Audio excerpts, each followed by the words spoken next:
Welcome to the Tangent Gentlemen. Each week we start with a topic from the previous episode, and we see where the conversation takes us. Along the way, a question, idea, or disagreement sparks a tangent, and that tangent becomes next week's discussion. And I'm Brad, here with Scott. Hey there, Brad. How you doing? I'm good. And you reminded me that last week we forgot to grade the world. We did. We forgot to grade it. So yeah. I think we have a disagreement on this one based upon our text. So. Yeah. I think it could potentially become a problem, but maybe we'll revisit that one again. But tonight's episode, we're going to jump right in because okay. Good deal. I'm curious to hear you kind of gave us a teaser last time, but tonight's topic is spirituality and science, and you brought up the strong and weak nuclear force. Is that what? Yeah. And Genesis. So I don't know. The book of Genesis, yeah. Yeah, so I was trying to decide whether you were going to tell me why Genesis is a physics textbook or where this is going to go. So, okay, well, here we go. So a few years ago, I'll say 8 to 10 probably, maybe now, at our church, I was raised Catholic and then somewhat participating still in the Catholic faith. We did a book study on a book called Would You Baptize an Extraterrestrial? And it was written so the papacy has 2 PhD astronomers who are also Jesuit.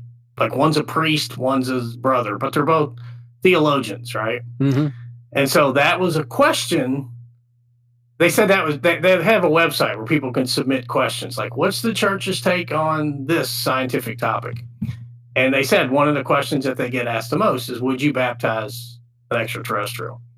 So they do a really deep dive into Genesis and how it lines up with science and the idea of science and what do we know from science, particularly physics, and it's kind of the origin of the universe and what Genesis says and doesn't say. That's kind of where my thinking was when I said that, and I actually went back and I started rereading the book again. So what are you thinking? Like in the beginning, God created the strong and nuclear forces, and weak nuclear forces. I mean, so basically, and the guys are physicists. I mean, they're PhD physicists. So they pretty much make the case that there really isn't a disconnect between what physics has taught us and the Genesis story. And the key is the story. Like they make the case that even from a theology standpoint, Genesis and the Bible in toto is a collection of stories. They're not to be held as actual verbatim facts. Yeah. And they say that's what allows for, and it's what you and I talked about a couple weeks ago, that's what allows for science, which continuously is revisited and changes our understanding. That's what allows for Genesis to make sense, because it's the books of Genesis, particularly in the creation story, it's kind of this overarching, there was this being that existed beyond the universe as we know it.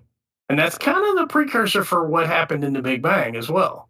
That for reasons that we don't understand in physics, matter was collected into this one spot, and due to the properties of physics, primarily like charged particles don't like other like charged particles, they repelled each other, and then gravity took over, and that's kind of why the universe is spreading out and doing what it's doing and has been doing for the past 15 billion years. So in a nutshell, what are strong and weak nuclear forces? What is a strong nuclear force? That's matter, right? What makes up matter?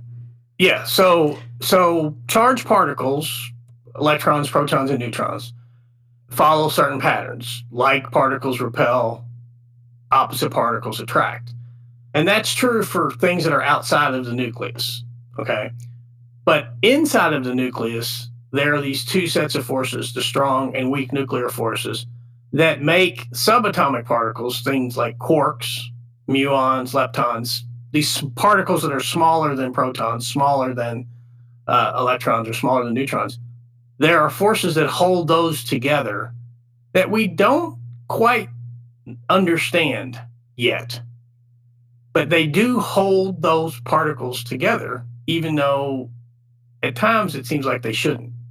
Because in the big picture, objects that have mass have gravity, and that pulls objects together. But these particles are too small to really have enough mass for gravity to be the thing that holds them together. So it's sort of the I used to tell to my students, like, it's kind of the universal glue that works for a reason we don't quite understand. So that would be the way things were made, and then the strong nuclear force, right? Well, both the weak and the strong. They both are basically do the same thing. So now the weak. When I think weak nuclear force, I think like matter out in space, right? Or not? Am I totally wrong? No. The nuclear forces are all inside of the atom. Okay. So out in space, that would be gravity for the most part. Okay. Gravity is another one of the fundamental forces. Exactly. Yeah. Okay. Gravity is the bigger. I mean, it's relative, of course, size-wise, but it's the thing that affects bigger pieces of matter, whereas the weak and strong forces are what hold small pieces of matter together. So let there be light is not necessarily the weak force. Well, that brings up an interesting question, because there is this idea of the duality of light. Light is both a particle and a wave. So if it's a particle, then yes, the strong and weak nuclear forces do play a role. That just made me think of something that you might be able to explain to me that I never understood. Because you said particle or wave. And wave. And wave. Both, yeah. Okay. And that reminded me of that, you hear about the double slit experiment. Yeah, right, yeah. Yeah. Explain that to me a little bit. Here's what I think it is. So, okay. If people do this experiment and they have some way to measure it, they see one thing, or they just let it run, they see one thing, but then if they find a way to measure it, these waves and particles behave totally differently. Well, it's sort of like this. If light was just a particle, it would do what we think of particles do. It would go through an opening and go straight through that opening and land in the path it was on, right? Well, what the double slit experiment shows us is that light not only goes through and continues in the path that it was on, but it also sort of the effect of it distributes throughout the receiving side. And the only way that could be true is if it moved in a wave-like pattern, because it would move in a straight line if it was just a particle, and it would move in what we think of in a wave-like pattern. That's what you would see on the detecting side if it was a wave. Well, it does both. Yeah.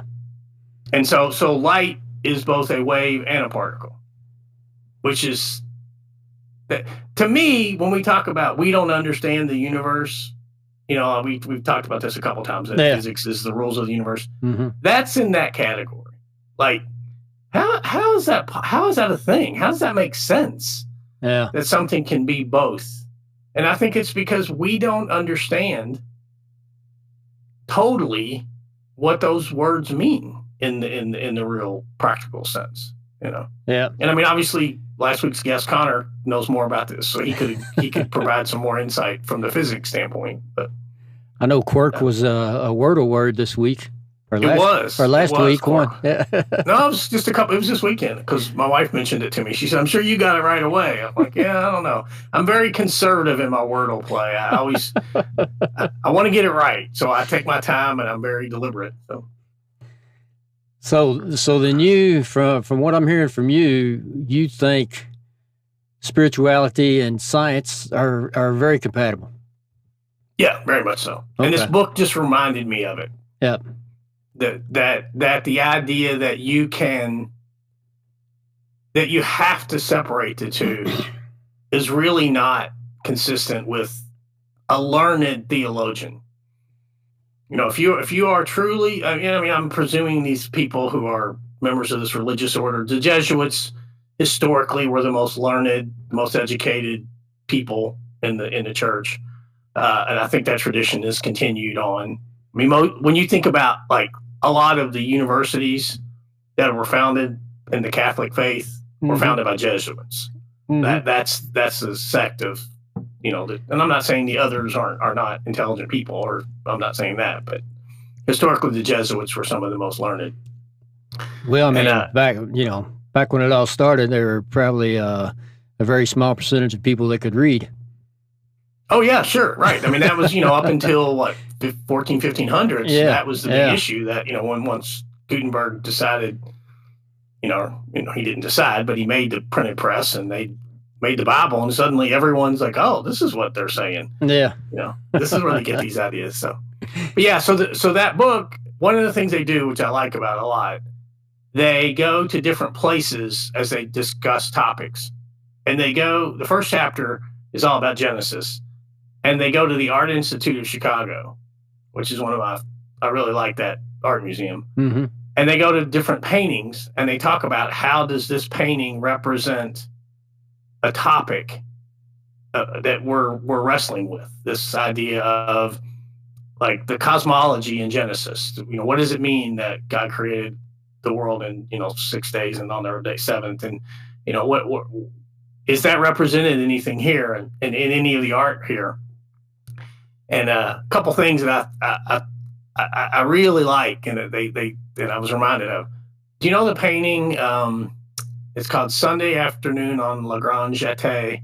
It was really famous. It was most famous pop culture wise in Ferris Bueller's Day Off. Yeah, I know the name, but I can't picture it. Well, it's the painting that it's like some people standing and sitting beside a lake. They're like on a picnic, but it's all dots. Yeah. It's made of it's when you look at it on a micro scale or really up close, it's just dots. Yeah. But when you step back, pointillism? Is that what that's called? Yeah. Yeah, exactly. Yeah. So when you step back, it looks like, 25 people standing on the bank of the river and or the lake and, doing what people do, picnicking, playing with their pets, walking their kids, whatever. And they use this as a metaphor for science and spirituality. Because they say, if you look at it, if you think about science is about getting the answers on a fine detail. So that's the points, that's the dots.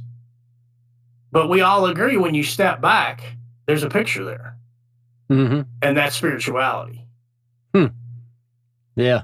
And I just thought, I like that. I like that a lot. I think that's kind of, Yeah, I've heard something too also about the same analogy process or thought, but with music. Like one is musical notes, and the other is actually the sound of music and the enjoyment from music.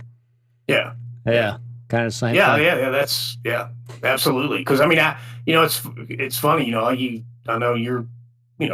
I'll say you're an accomplished musician. I've seen you play in public. You can play. I don't know about accomplished. Well, I don't know.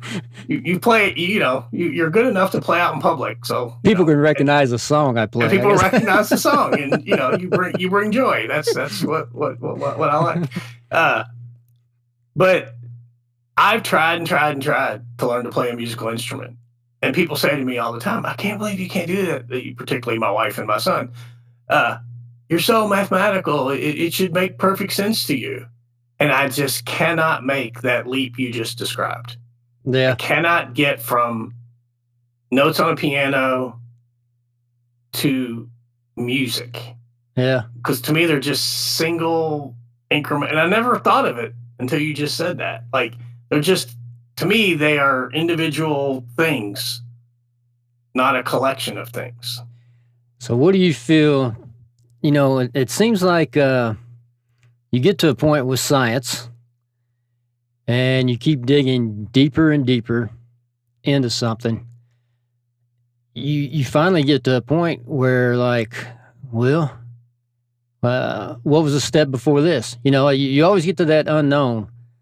Yeah. Like, where there's something obviously had to happen for it to get to this point, but we have no idea what it is, and we can't describe what it is, and sometimes you can't even comprehend what it is. Yeah. And, you know, that to me, that's kind of the line between science and spirituality.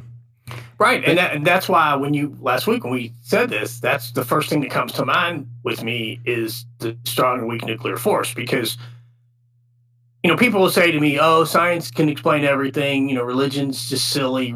Religion is what you use when you can't explain things, and science can explain everything. And I'm like, okay, well, let's go down that path. I know a little bit about science, you know. Objects are attracted to one another because of gravity, and, you know, there's electrical charges and things of that nature. But we get to a point, why does matter stay together? It shouldn't. It really shouldn't, based upon what we know about science. So if science can explain everything, then explain the strong and weak nuclear force. Because you can't. You can't take the rules of electromagnetic interactions and charged particles and all that and say, oh, well, that explains the strong and weak nuclear force, which the strong and weak nuclear force, every atom in the universe adheres to that. Yeah. But yet, we can't explain why that happens. So science can't do everything. And I'm okay with that. You know, I'm okay with that because I think that is inherent in science. We will continue to learn. Someday we may understand in detail the strong and weak nuclear force, and maybe they do understand it. I don't pretend to be an expert on it by any means. But to me, that is that's why I think, to your point, there is that connection / need for spirituality, because you can't explain everything. So everyone gets, because people say about, oh, people that have faith, they're just stupid. They just get to a point and they just use these made up, you know, there was this guy and, you know, he was born this way and he's different and he died, but he came back, and that's just silly. That doesn't make any sense. And I'm like, yeah, well, you know, if you go down the science path, it doesn't make any sense either. It gets to a point where you don't know. Yeah.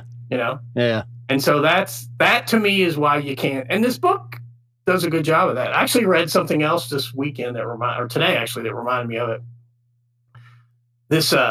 There is I'm not sure if he's a senator or congressman from Texas who is a devout Democrat Christian, which is sort of atypical, right? Mm-hmm. And he talks, and this interview was just talking about how does he reconcile his faith with some of the policies or whatever that are associated with democracy, and moreover, where it goes to what we're talking about. He said, do you recognize that other faiths are, you know, are you exclusive? Do you believe that Christianity is the only way, the correct spirituality? And he said, no, because I think there's a universal truth. And if you can, whatever your culture was that got you into the universal truth, that's what matters. Yeah. And to me, that gets back to this idea, you know, we've kicked around a little bit about, there's a spirituality to all of this. Yeah, that's what I think. You know, when I think spirituality, I think about that. Whatever it is out there that humans have felt across time, that's something like bigger than them, and it kind of the source of everything, you know? Yeah. And then I think a lot of what you're talking about, you know, is I think it's something way bigger than the picture that's been painted for humans over time, and whether it's accurate or not, if, you know, old white beard guys sitting on top of a cloud in a white robe. Yeah, right. Exactly. It's not that. When you're talking about the have you ever heard Williams Jennings? I think his name, Williams Jennings. William Jennings Bryant? Yeah. The watermelon speech he did. No, I don't know that one. I've never done this before, but I'm trying to look something up. Can you see my screen? No.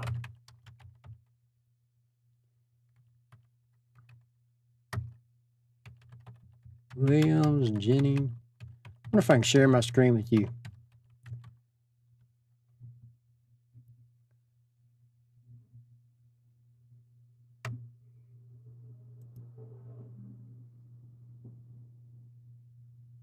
I don't know whether I'm going to be able to find it off the cuff, but.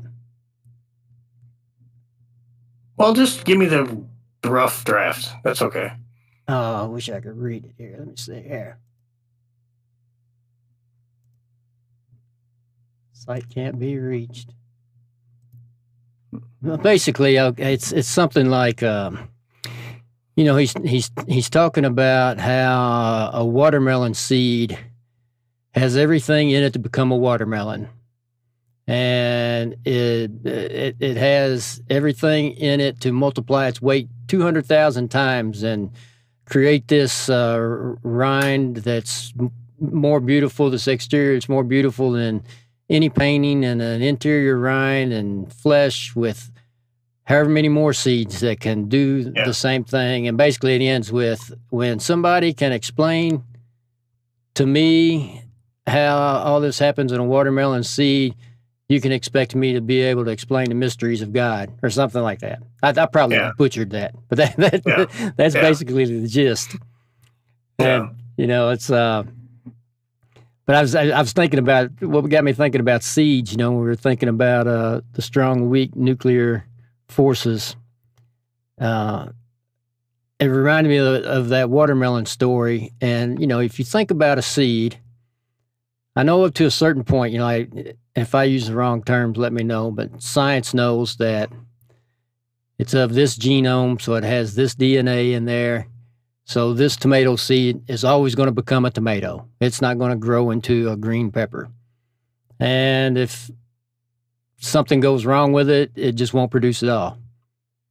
If everything goes right, it will be a tomato.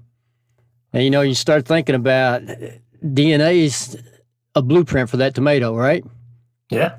So, if you think about that as a code like languages or computer languages or anything like that, you just start having to think, so, okay, so what made this blueprint? Yeah. What made this code? Well,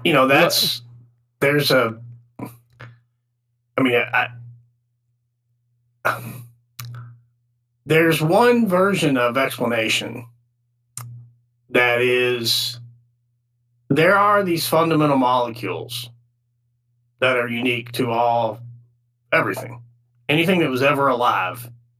They're basically made of these same three micromolecules. They're versions of sugars, fats, and proteins. Like that's what every living thing has in common.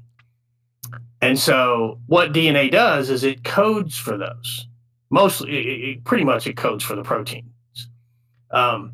You're going to make these proteins, and this collection of proteins is going to be, to your point, a skin, a rind with discoloration, an inner rind with different colorations, and then the pulp that is the watermelon. Mm-hmm. And all of that is coded by that string of DNA that's in that seed. And what's fascinating to me is that string, and the mathematician in you knows this, there are only, six nucleotide bases that can be in that DNA. But if you think about how long that DNA is and all the combinations and permutations of those 6 that you could come up with, it's seemingly infinite.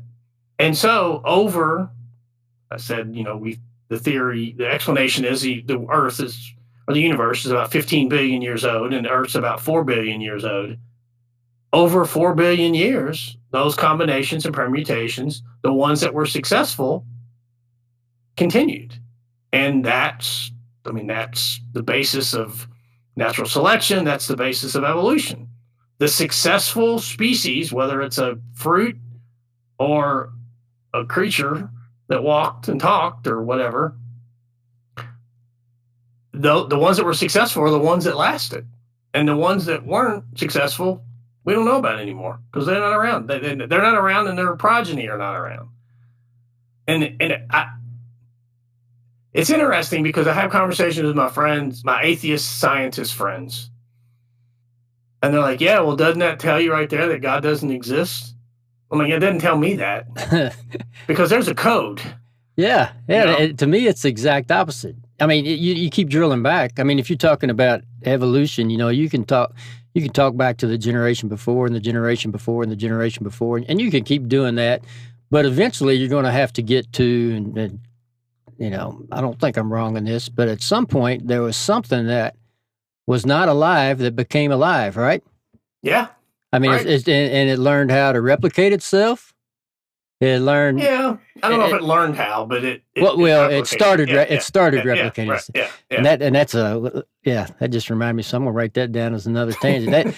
That reminds me of when you said that. I don't know if it learned it. What is intelligence? Do you have to have? I love that one. Yeah. Do you have to have a brain? To have intelligence? And there's so many ways you could go with that when you start talking about.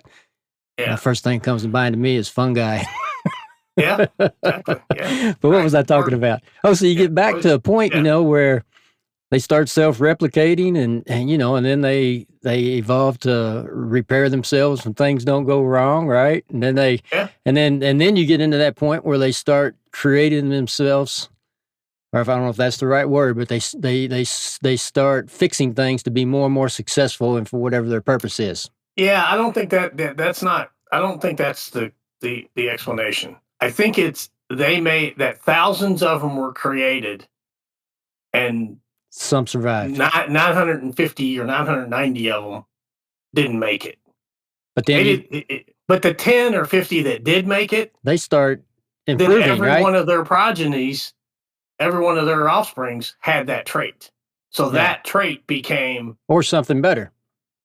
Well, eventually, because then of those 10 or 50 that made it, 10 of those 50 were better able to get to food. I mean, it's basically food and procreation. If you can do one of those two things or both of those things better, or survival, which I guess is sort of an over umbrella, then you make people, or you make not people yet, you make things like you that also have that trait because you randomly had that trait, or maybe not randomly.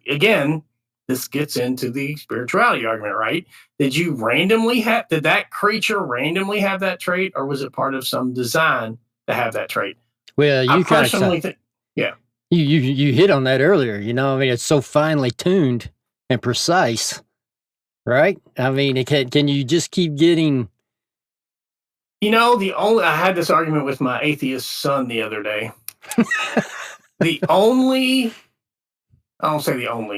One of the common thing that currently exists in living species that I think evolution has a hard time explaining is your eye. There's really no, because most things, you can talk about why did we have, if you want to start with, why do we have hands with fingers? Because we used to just have, not we, but our predecessors, just had paddles. They didn't have fingers. But some of them probably through some mutation or some design, depending on your argument, the ones that had separable components of that paddle, they had an advantage because they could hold things, So then having one digit, if you will, was an advantage. Probably, I don't know this, but I'm guessing it was probably your thumb, the opposable. If you had four fingers that were fused together and then a thing that you could pinch, Well, then once that four that were together became four individuals, the advantage continued. And so you can kind of trace. It's called vestigial structures, which are vestigial structures are things that we have that used to serve a purpose that we no longer need, like your appendix. Humans have an appendix, which serves no purpose for humans anymore. So the argument is somewhere along the line in the past 100,000 years, having an appendix made for better survival for the creature, for the human predecessors. So having a tail, we don't have a tail anymore, but we still have the coccyx, or the last bone in our spine, is sort of a tail leftover. So you're talking about physical thing, like your eyeball can't be explained by evolution, but then there's other things like consciousness. Oh yeah, or emotions. Absolutely. There's those things like how do you even begin to scientifically explain those? It's a whole lot more than neurons firing. Well, right, and it goes back to your earlier argument about music. Because at its base is a collection of electrical impulses and chemicals. Yeah. But does that, Mozart or Bruce Springsteen or, Picasso make? I don't know, So who wrote all the songs? Who wrote these songs we were singing through life? Because that's a great point. Like, what is that overlap? What is that connection of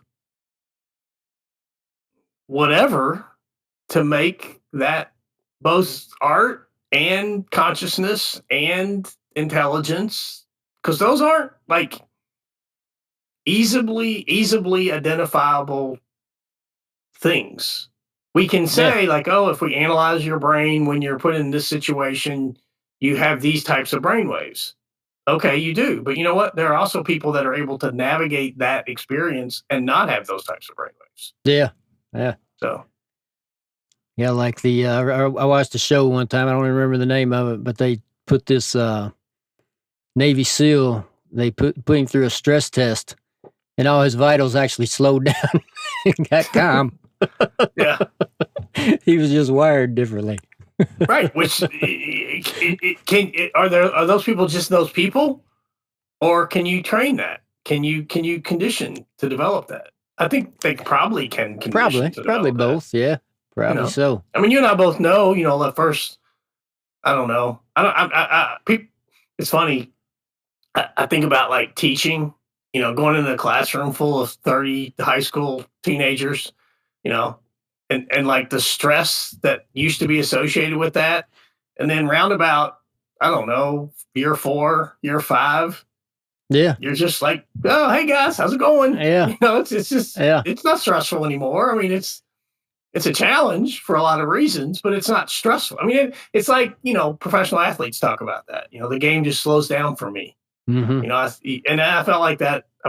Not that being a teacher is, I don't know, I would argue it's more important than being a professional athlete, but it's not the same. But it is, actually, it's fascinating. We have a mutual friend or mutual acquaintance who was both an NFL player and is now a teacher, Renardo.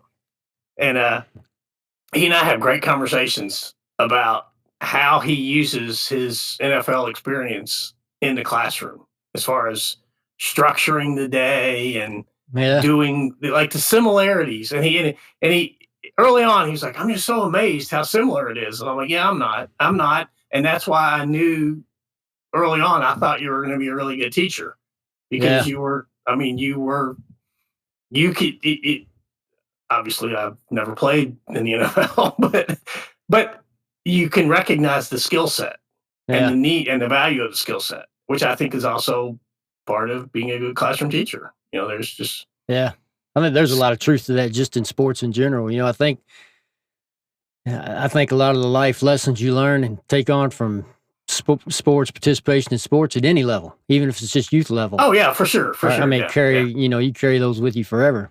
And they can benefit you along the way. Yeah. You're not going to believe it, but we are already over 30 minutes. That's what we do, Brad. We just talk. By the way, I got to share with you. I got some feedback from one of our shared acquaintance, who was very critical that we don't solve any problems on this podcast. I said, "Yeah, we never pretended to want to solve problems. Yeah, it's just conversations. That's not what you're really missing." He's like, "It would be really good if y'all solved some problems." All right, okay. So we don't. I got to remind us. What's our grade? Well, okay. Yeah, let's do the grade first on the connection of science and spirituality. Spirituality and science. Well, gosh, we got into a whole. We missed there's a big aspect of this that I think, like when you were talking about your scientist friends that are atheists. I think that just comes from so many things that we are taught through institutions that probably are maybe very shallow images of what a divine intelligence or might be. I don't even know if I'm making any sense, but because when I think of myself, my spirituality, and I got a lot of things that are daily habits of mine that somebody would say would fall under that category, but they're way different from the things you might learn in church. Right. It's not that it's any better, but it's like, if I read, and I've read a lot of ancient scripture. I like to read ancient scripture. I am most familiar with the Bible, but if I read it, I'm not hearing the same things that a lot of the way I hear things in there, I don't hear taught in churches that I've been to. Mm-hmm. Yeah, that was one thing I really liked from this article I read about this politician. This idea of this universal truth. Yeah, and I think there is no. I don't know. There's no unique path to the universal truth, and that means the universal truth is not attainable exclusively through science or through Christianity or through Islam or through Buddhism. Have you ever read The Perennial Philosophy? Aldous Huxley, The Perennial Philosophy, I think it's called. No, I read Brave New World by Aldous Huxley. Yeah. Check out The Perennial Philosophy. That's basically the universal truth you're talking about. Yeah. Is it fiction? No, it's him. Oh, okay. It's his study in that area, or his philosophy, I guess, would be more than study. But yeah. He's a pretty deep thinker, and it's well written, hard reading. Yeah, it's one of those books you only read 4 or 5 pages at a time, or at least me. No, I'm with you on that. Yeah, the extraterrestrial book. I was really. It was funny because I really got into it, and I'm like, well, I read a lot more pages than I normally do in a sitting. But I think it's just written in a style that's conducive to that. So anyway, I got off on that tangent. There we go. Imagine that. That's what we did. On my grade. So I would say, I'm going to say a C. I'm going to say we're middle ground. I think we could do a lot better to show the correlation between science and spirituality, and it's not all right in one area and all wrong in another. Yeah. I would probably say if that's what we're grading on. But don't grade what I graded. That's what I was looking. Whatever you think. I want to say the connections between science and spirituality is really good. B+, A-, honestly. I think how it gets presented or perceived is C-, D. Because I think spirituality quickly becomes religion, which is a whole nother realm of, I don't know, control and rules and rigidity and inclusion and exclusion and Business. Business. Yeah. And I'm just, and I mean, we, 2 years ago now, we got to go to Italy, and we went to the Vatican, and you're just reminded that for, hundreds of years, if not millennia, this was power. This was money. This is what this was. This wasn't about spreading the word. This wasn't about helping people. I mean, they probably helped people and they probably spread the word, but it was also about power and money. Yeah. You don't end up with all that nice stuff. Yeah. Yeah. And you could read, I like to read a lot of the old Catholic mystics. Uh-huh. And when you're reading their books, you've got to be able to filter through that. Because you can if you're cognizant of that, you can hear what they're saying behind the fear of the church and making sure they're not saying something that's going to piss somebody off. Well, the one thing that comes up in the extraterrestrial book is these guys talk a lot. Like you had mentioned St. Paul, and then they also, I think you mentioned Thomas Aquinas as well.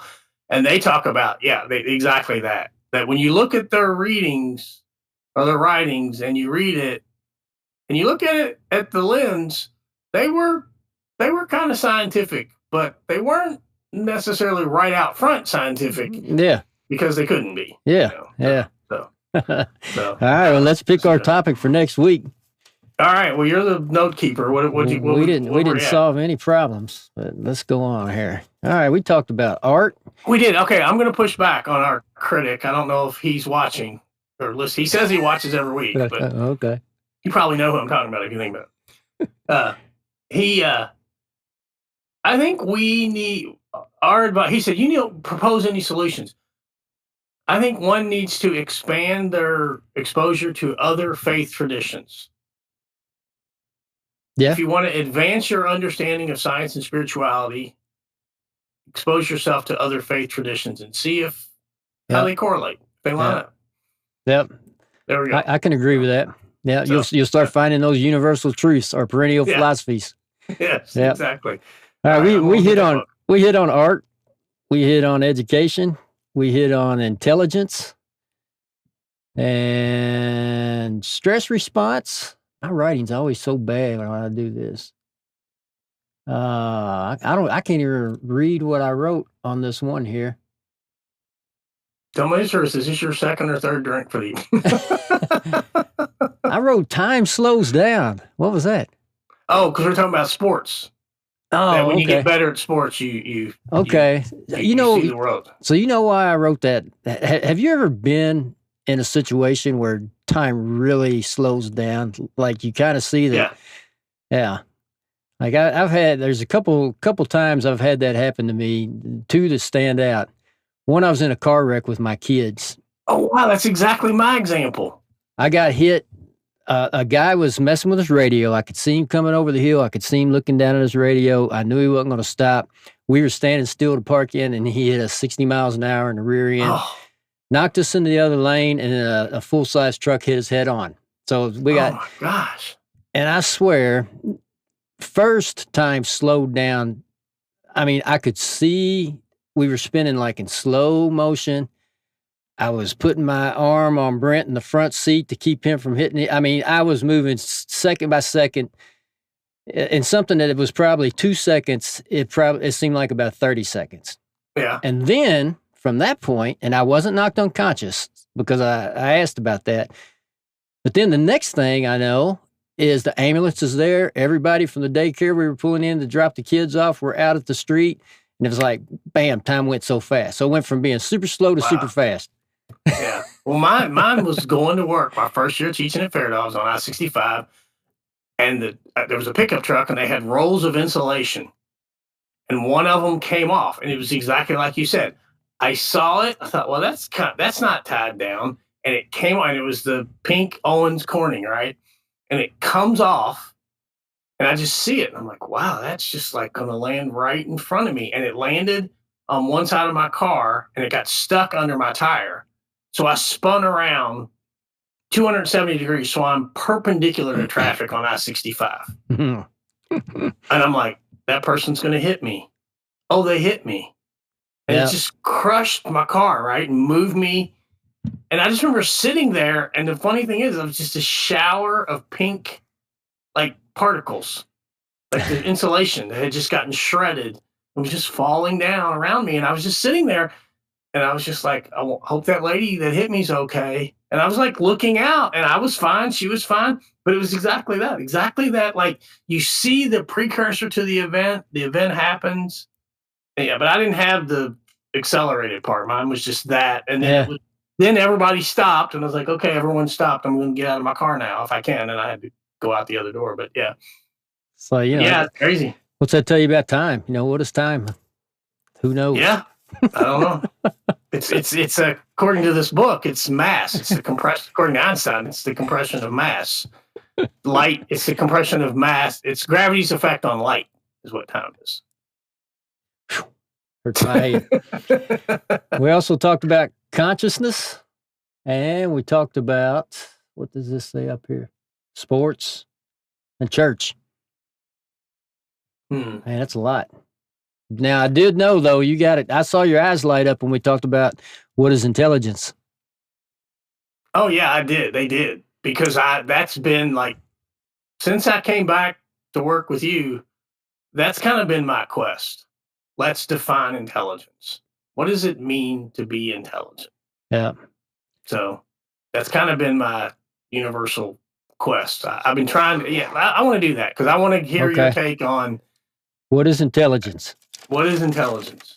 Yeah. And how do we, the whole 9 yards. What is it? How do you measure it? Does it matter? Whatever. Yeah, wherever that goes. Because AI is going to be a big part of that. It has to be.